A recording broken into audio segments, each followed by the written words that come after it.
Le 12 août, c'est la journée J'achète un livre québécois. Puisqu'ici, on parle de crime organisé, de blanchiment d'argent, de corruption, de parrain de la mafia, pas question de vous recommander des romans à l'eau de rose. Mon nom est Josiane Brousseau, je suis l'autrice de la saga littéraire Dans le luxe et l'arrogance, qui explore justement la corruption, le blanchiment d'argent et les méthodes mafieuses.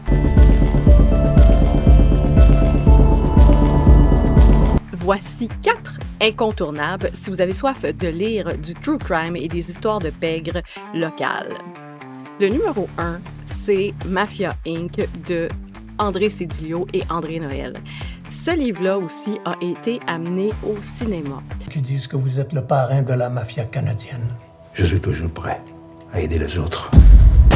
Pour le meilleur et pour le pire. Si vous voulez comprendre comment le clan Risotto a régné en maître sur Montréal pendant des décennies, c'est vraiment la Bible. C'est pas juste un livre, c'est une véritable autopsie du crime organisé sicilien au Québec, une enquête journalistique massive et un classique absolu.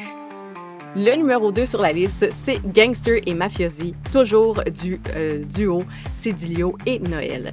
Ce qui est fascinant avec ce livre, c'est l'aspect visuel. On est vraiment sur un livre un peu plus visuel avec des belles archives qui nous donnent le goût de tomber justement dans des dossiers un peu plus classifiés.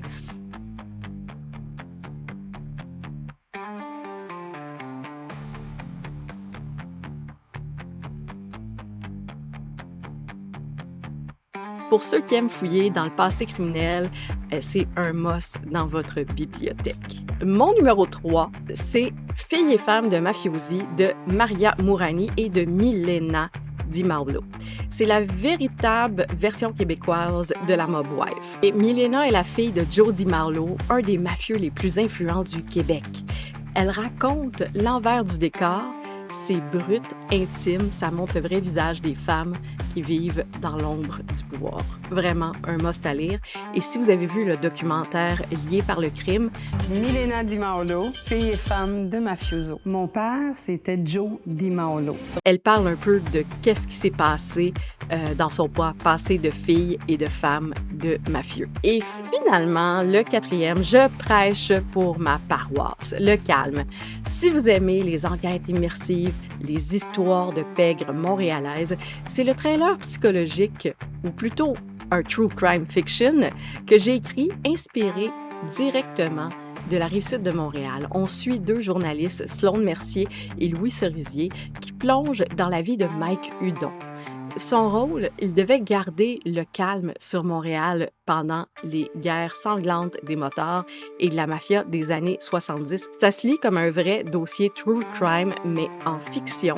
Tout le mois de juillet, en plus, il a été dans le top 100 de la littérature canadienne-française sur Amazon. C'est une exclusivité Amazon. Avant de clore ce chapitre sur les lectures incontournables, j'ai un petit bonus pour ceux et celles d'entre vous qui ont leur propre entreprise. Quand on étudie des figures historiques comme Meyer Linsky ou Carlo Gambino ou encore le clan Risotto, on comprend vite une chose, les plus grands cerveaux criminels ne laissent jamais rien au hasard. Leur stratégie financière et d'expansion était d'une précision digne de Wall Street. Ils planifiaient tout. Dans le monde légal, c'est exactement la même règle, surtout en marketing, et ça, c'est ma force. Ça fait 20 ans que je suis stratège marketing avant d'être autrice, et durant la pandémie, j'ai fait un constat terrifiant. Près de 90% des entreprises, autant au Québec qu'en France, naviguaient complètement à l'aveugle sans aucun plan marketing annuel réel. Pourtant, c'est la même rigueur de planification qui m'a permis de faire exploser cette chaîne de YouTube avec plus de 10 500 vues organiques en 7 jours sans un seul sou de publicité. Donc, si vous le voyez, c'est 100% organique. Alors, si vous êtes fatigué de gérer votre entreprise à l'instinct et vous voulez bâtir votre empire sur des bases solides, j'ai la solution. J'ai monté un planificateur marketing il y a quelques années, et 20 ans d'expertise condensés dans un outil pour structurer votre année. C'est légal et ça va changer votre business. Tous les liens exacts pour vous procurer les livres mentionnés dans cette vidéo ainsi que le planificateur sont dans le premier commentaire épinglé juste en bas. Profitez du 12 août pour plonger dans les bas-fonds de notre histoire québécoise et aussi de lire québécois pour ceux qui sont à l'international. Abonnez-vous, on se voit ce week-end pour notre grand dossier sur les 5 familles de New York. Je vous dis au prochain crime.